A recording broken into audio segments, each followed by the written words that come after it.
Chers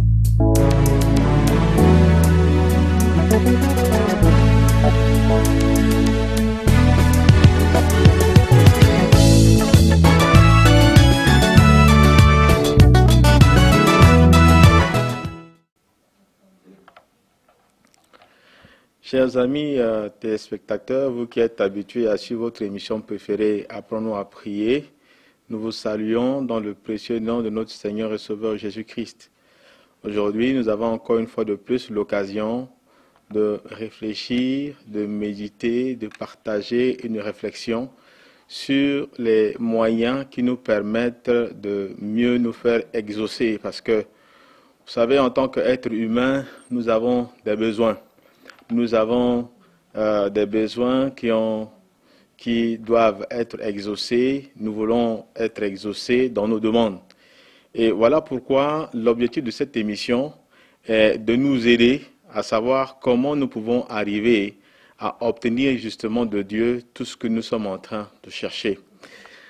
La Bible dit dans Jean chapitre 1, verset 1, il est écrit « Au commencement était la parole ». La parole était avec Dieu, la parole était Dieu. Nous avons dit que notre relation avec Dieu commence par la parole de Dieu. Pourquoi? Parce que la parole de Dieu, justement, est un instrument qui nous permet de mieux nous faire exaucer. Dans le livre de Jacques, au chapitre 4, verset 1, la Bible dit ceci. Il dit, vous priez, vous ne recevez pas parce que vous demandez très mal. Voilà pourquoi il est important, justement, que nous arrivions à comprendre la pensée de Dieu, à scruter la pensée de Dieu, à savoir comment nous pouvons justement nous faire exaucer. Aujourd'hui, nous allons justement parler un peu sur l'importance justement de la méditation de la parole de Dieu. Dans nos précédentes émissions, nous en avons suffisamment parlé, mais aujourd'hui, nous allons mettre un accent particulier sur une méthodologie qui nous permet de pouvoir mieux méditer la parole de Dieu. Une méthodologie que nous appelons OIA, O qui veut dire observation, I qui veut dire interprétation, A qui veut dire application. Pourquoi il est important, les amis, que nous puissions donc méditer la parole de Dieu? Je vais vous donner cette raison par une image. Un jour, une sœur elle a trouvé ma Bible, et quand elle a ouvert cette Bible, elle a trouvé que cette Bible-là était colorée, il y avait des versets qui étaient soulignés, il y avait d'autres qui étaient colorés. J'ai écrit dans la Bible, il y a plein de choses que je découvrais, que j'ai écrit dans ma Bible. Et elle m'a dit, homme de Dieu, je voudrais donc avoir cette Bible-là, parce que c'était une Bible qui avait les protèges qui étaient pratiquement enlevés. Et elle m'a dit, je veux vraiment en tout cas cette Bible. J'ai dit non, je veux t'acheter une nouvelle Bible pour que tu puisses toi-même l'exploiter. Elle m'a dit non. Je ne veux pas justement d'une nouvelle Bible, mais je veux la Bible que tu es en train d'utiliser. Je lui dis non, je veux t'acheter une nouvelle Bible et je vais t'expliquer pourquoi. La Bible, en fait, c'est comme une zone où il y a plein de diamants, où il y a plein d'or, où il y a plein de pierres précieuses. Vous voyez, aussi longtemps qu'on ne va pas creuser pour savoir ce qu'il y a à l'intérieur, ben, on peut beau avoir justement cette portion de terre, on restera pauvre. Mais si on arrive à creuser, à savoir ce qui est dans ce sol, justement, c'est à ce moment-là que nous allons trouver donc des perles, nous allons trouver des pierres précieuses, et ce sont ces choses-là qui vont nous enrichir. Voilà pourquoi je lui ai dit, en fait, je vais t'acheter une nouvelle Bible, une nouvelle portion de terre, pour que toi-même, que tu ailles, que tu exploites, que tu cherches, que tu trouves, parce que tout ce que tu as vu comme verset que j'ai souligné, que des versets que j'ai colorés, ce sont pour moi des pierres précieuses dont je vais toujours me rappeler parce que ça me permet facilement de me retrouver dans ma recherche de la connaissance de la volonté de Dieu. Les amis, voilà pourquoi je dis que la parole de Dieu est un instrument important pour nous, que Dieu met à notre disposition pour nous enrichir. Vous savez, très souvent, beaucoup de gens ont leur Bible. Ils ont bien envie justement de pouvoir connaître la volonté de Dieu, mais on se rend compte que quand ils se mettent à lire la Bible, ils ont du mal à comprendre la pensée de Dieu. Ils ont du mal à comprendre la pensée de Dieu. Voilà pourquoi vous allez voir que dans mes émissions, j'ai tendance à vous parler comme si vous étiez des bébés. Vous voyez, même si vous êtes des grandes personnes, même si vous êtes des enfants, vous êtes des personnes effectivement qui ont grandi dans la foi, Mais je vais vous donner donc des éléments nécessaires pour quelqu'un qui vient à peine de naître dans la foi, pour lui permettre de savoir, quand on commence avec Dieu, comment on marche avec Dieu. Parce que nous avons dit, avoir une vie de prière veut dire avoir une relation intime et personnelle avec Dieu. Voyez, Jésus, quand il était en train de dire justement à ses disciples, il dit, quand vous voulez prier, dites notre Père qui est aux cieux. Pourquoi? Pour la simple raison que souvent nous pensons que de la même manière que le ciel est élevé au-dessus de la terre, de la même manière Dieu est très loin. Mais Jésus, justement, dans sa perception, il a amené la relation que nous devons avoir entre Dieu et nous comme une relation entre un père et un fils. Et dans cette relation, c'est une relation d'intimité. Voyez? Et c'est pour ça qu'il est important que nous puissions justement développer cette intimité. Et nous n'avons pas manqué de le souligner, que Dieu nous parle par sa parole, que notre relation avec Dieu commence par la parole de Dieu. Si nous voulons aller loin avec Dieu, si nous voulons avoir nos prières exaucées, si nous voulons voir combien Dieu enrichit notre vie, il est important que nous puissions donc justement commencer notre relation avec Dieu. Voyez? Et c'est pour ça que nous voulons justement aujourd'hui partager avec le peuple de Dieu un moyen, parce qu'il y a beaucoup de méthodes, il y a beaucoup de moyens qui nous permettent donc de comprendre la parole de Dieu. Mais aujourd'hui, nous allons donc utiliser une méthodologie très simple, qui est facile à utiliser, que ce soit pour notre méditation, que ce soit pour une étude biblique en groupe, que ce soit pour une prédication. Cette méthodologie, elle est simple, mais elle nous permet justement de pouvoir mieux scruter la parole de Dieu. Vous voyez, avec la parole de Dieu que nous avons à notre disposition, nous avons ce moyen-là qui nous permet, c'est comme une pelle, qui nous permet justement de creuser, de chercher, de savoir où se trouvent justement ces diamants dont nous avons besoin, où se trouvent ces pierres précieuses qui sont là pour enrichir notre vie. Et donc cette méthodologie, comme nous l'avons souligné, s'appelle méthodologie OIA, qui veut dire observation, interprétation, application. Pour cette méthode de méditation de la parole de Dieu, quels sont les outils de travail? Nous avons juste besoin de notre Bible, nous avons besoin de notre cahier et nous avons besoin de notre bic. Voilà ces trois instruments dont nous avons besoin. Voyez, la Bible dit dans Éphésiens chapitre 5, verset 16, que nous devons racheter le temps. Le temps est une richesse. Est une richesse. Voyez, quand nous nous levons le matin, Dieu nous donne 24 heures, dont 8 heures souvent de repos, et 16 heures justement pour nous permettre de pouvoir mieux utiliser. Et Dieu nous demande donc de racheter le temps. Parce que le temps que nous passons, c'est comme une semence. Quand nous semons quelque chose aujourd'hui, nous avons au moins la possibilité justement de rattraper demain, d'avoir les fruits demain. Voyez, c'est pour ça que quand nous laissons passer le temps inutilement, nous n'avons rien à gagner, nous avons beaucoup à perdre. Nous devons donc considérer que le temps que Dieu nous donne est quelque chose donc de très important. Et nous devons donc utiliser pour investir dans l'espoir donc de pouvoir en récolter le fruit demain. Voilà pourquoi la Bible dit que le temps qui passe, c'est quelque chose de très précieux et nous devons racheter. Et l'un des meilleurs moyens justement de pouvoir racheter le temps qui passe, c'est de pouvoir nous investir dans la connaissance de Dieu, nous investir dans la connaissance de la volonté de Dieu. Amen. Et voilà pourquoi les amis, nous encourageons les enfants de Dieu à pouvoir prendre du temps pour méditer la parole de Dieu parce que ce n'est pas du temps perdu. Et pour ce qui concerne le temps, nous disons que très souvent, dans la journée, nous n'avons que 30 minutes le matin. Ça dépend justement du temps que nous pouvons prendre, mais nous encourageons à prendre le matin. Mais nous pouvons prendre un autre jour, à un autre moment pour faire notre méditation. Mais nous encourageons à trouver un petit temps. Et ce temps, ce n'est que 30 minutes pour faire notre méditation, pour faire ce que j'appelle aussi notre culte personnel, notre temps de rencontre avec Dieu, notre temps de recherche de la pensée de Dieu, notre temps de recherche de la connaissance de Dieu. Voyez? Et donc, nous avons donc besoin, comme je le disais, de notre cahier, de notre bic, de notre Bible, et nous avons besoin justement de 30 minutes pour faire notre méditation. Alors la grande question justement c'est comment méditer? Comment méditer? Nous avons dit que notre méthodologie, il y a trois lettres. O qui veut dire observation, I qui veut dire interprétation, A qui veut dire application. O, observation, nous avons une question. Cette question, c'est que dit le texte? Ici, nous allons faire un effort pour rester attaché à la pensée de l'auteur, à la pensée de Dieu, qui est en train justement de pouvoir nous envoyer une lettre qui est sa parole. Et nous devons donc dire exactement ce que le texte dit. Quand nous prenons par exemple notre cahier de méditation, que nous prenons notre Bible, quand nous avons choisi notre portion d'écriture, voyez que nous devons méditer, la première des choses à faire, c'est de prier pour que Dieu nous parle, pour que Dieu nous oriente.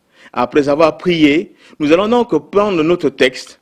Ça peut être un verset, comme ça peut être 2 ou 3 versets, comme ça peut être une histoire, mais que nous allons donc mettre, par exemple, aujourd'hui, nous sommes dimanche, dimanche le 5 mars 2017. Nous allons donc écrire dimanche, le 5 mars 2017, nous allons mettre notre texte de méditation. Par exemple, notre texte de méditation du jour, ça peut être dans le livre de Genèse, le chapitre 3. Nous allons réfléchir un peu sur la tentation, à partir du verset 1 jusqu'au verset, par exemple, jusqu'au verset 6. Nous pouvons donc prendre cette portion pour faire notre méditation. Je dis par exemple aujourd'hui, je fais faire ma méditation, je vais réfléchir justement sur le texte de la tentation. Et quand je prends cette portion, je pose justement cette question, que dit le texte? Cela veut dire que je vais lire le texte. Je vais lire le texte en entier, la portion de l'écriture.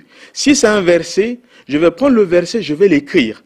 En l'écrivant, je vais l'écrire en même temps dans ma mémoire. Et c'est pour cette raison justement que parfois nous pouvons retenir facilement certains versets pour la simple raison que nous prenons le soin de pouvoir l'écrire manuellement. Car en l'écrivant, nous l'écrivons en même temps dans notre mémoire et cela nous facilite justement de pouvoir garder facilement ce verset.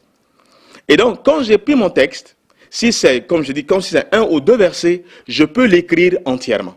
Mais par contre, quand ce n'est pas, quand c'est une portion, comme je viens de le souligner, voyez, c'est un peu long. Donc, à ce moment-là, je vais justement faire un résumé pour dire que dit le texte. Nous allons donc rapidement lire l'histoire. La Bible dit ceci.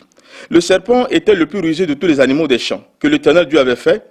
Il dit à la femme, Dieu a-t-il réellement dit, vous ne mangerez pas de tous les arbres du jardin?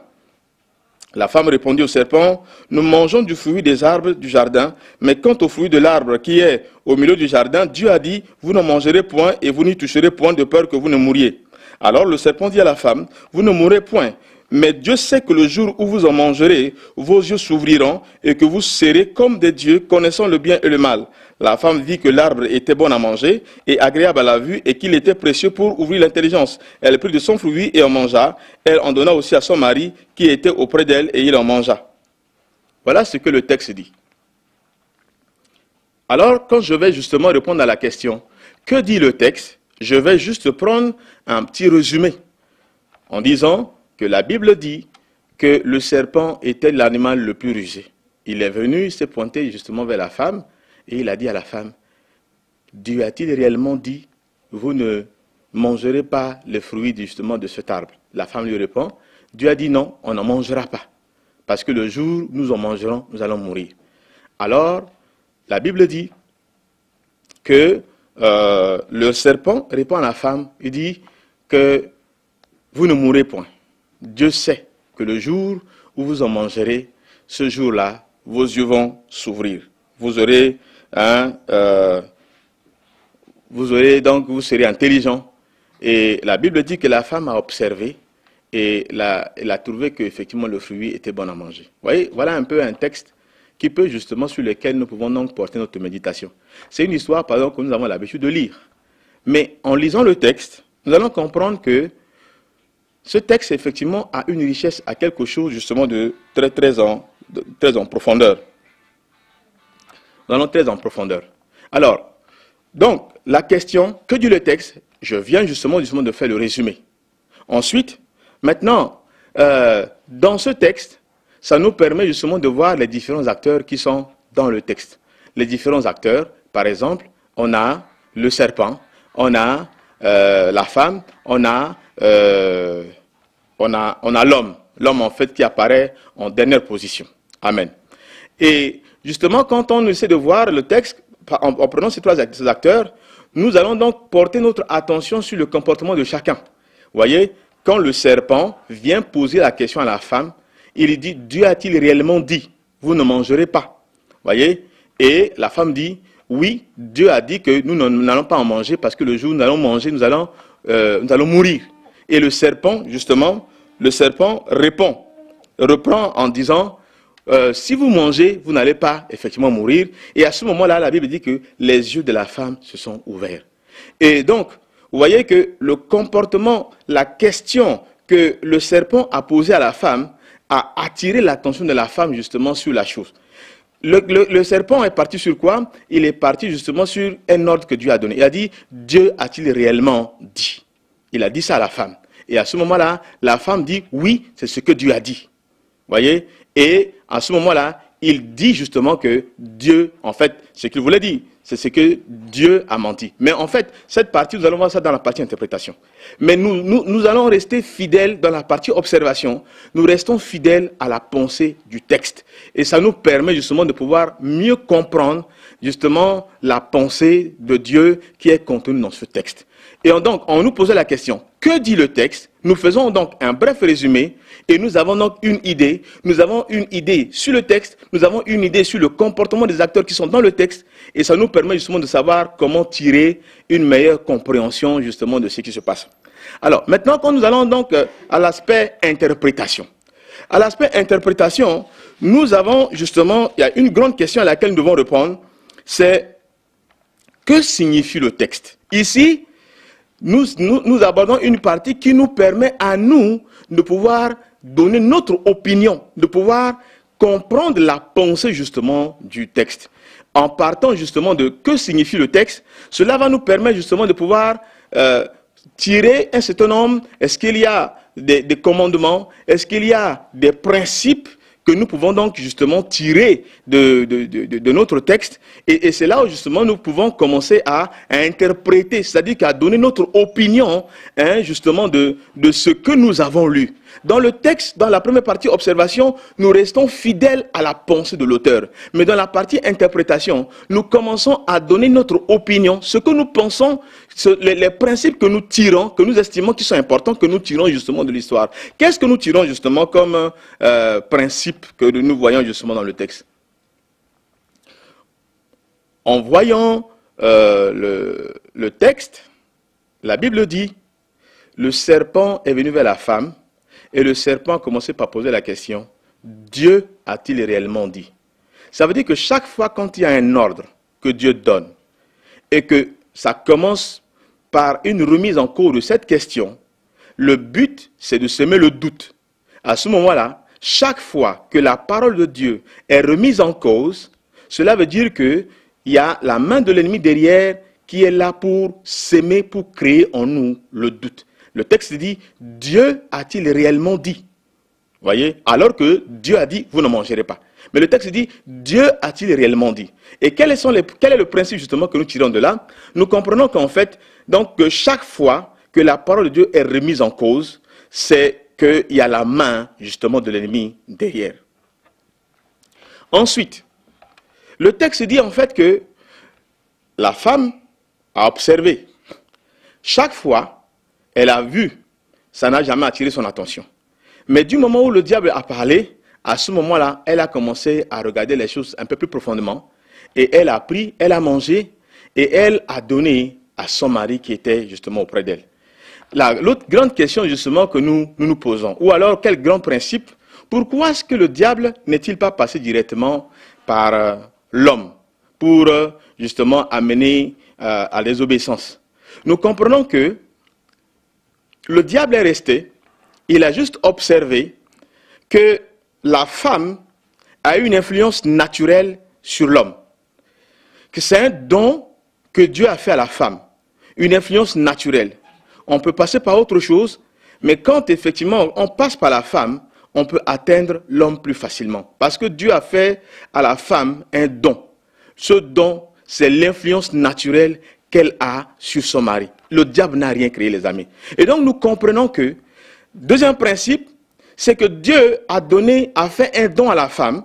Ce don, c'est quoi? C'est une influence naturelle, justement, sur son mari. Et plus loin, nous allons donc, ce principe-là va se vérifier un peu plus loin. Quand nous voyons plusieurs fois que quand la femme utilise négativement ce don, elle influence négativement donc son mari.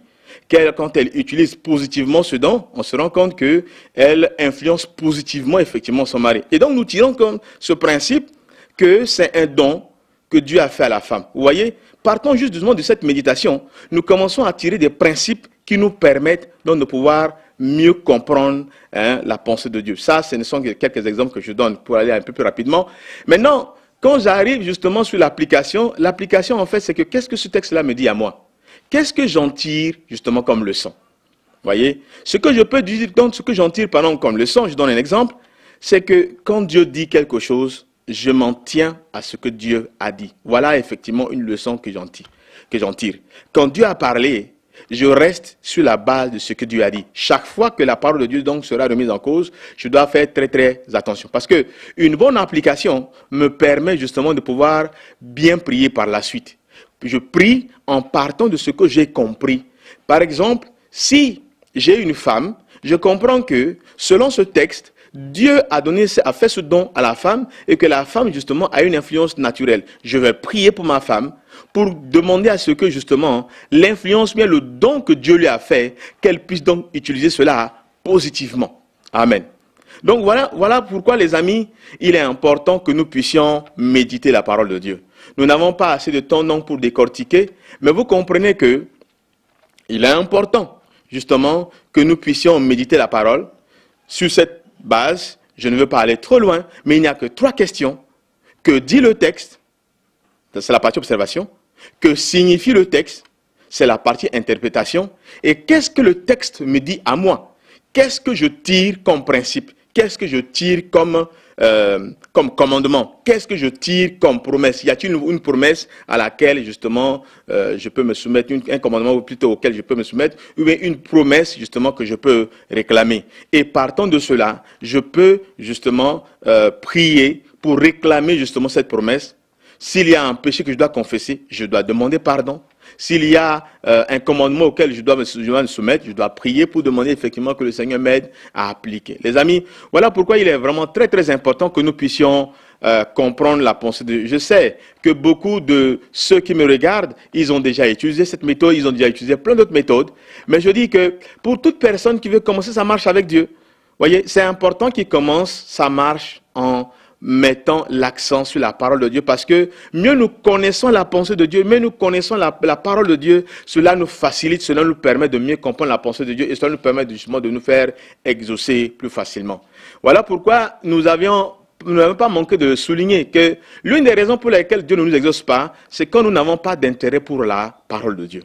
Et je prie que par cette petite méthodologie, que vous puissiez méditer la parole de Dieu, que vous puissiez avoir du goût pour la parole, que vous puissiez trouver, extraire les richesses nécessaires dans la parole de Dieu lors de vos méditations. Et je vous assure que chaque jour, c'est un combat. Nous devons nous battre chaque jour pour trouver donc ce petit temps-là, ces 30 minutes, pour nous permettre donc de pouvoir méditer la parole de Dieu, scruter la pensée de Dieu, comprendre la pensée de Dieu. Et ce n'est qu'évident que cela va améliorer la qualité de notre travail, plutôt de notre prière, parce que nous comprendrons comment nous pouvons donc présenter à Dieu nos prières. Chers amis téléspectateurs, nous vous encourageons à méditer la parole de Dieu. Nous vous encourageons à connaître la pensée de Dieu et je pense que certainement cela va rendre vos prières plus efficaces et vous allez voir effectivement que le taux d'exaucement va vraiment augmenter. Nous encourageons le peuple de Dieu à suivre ces émissions, à aller sur YouTube, à aller sur Facebook pour suivre certaines justement de nos publications et je pense que certainement le Seigneur vous aidera à pouvoir mieux vous enrichir pour que vous ayez des prières toujours efficaces. Que le Seigneur vous bénisse et que vous soyez toujours exaucés dans vos demandes.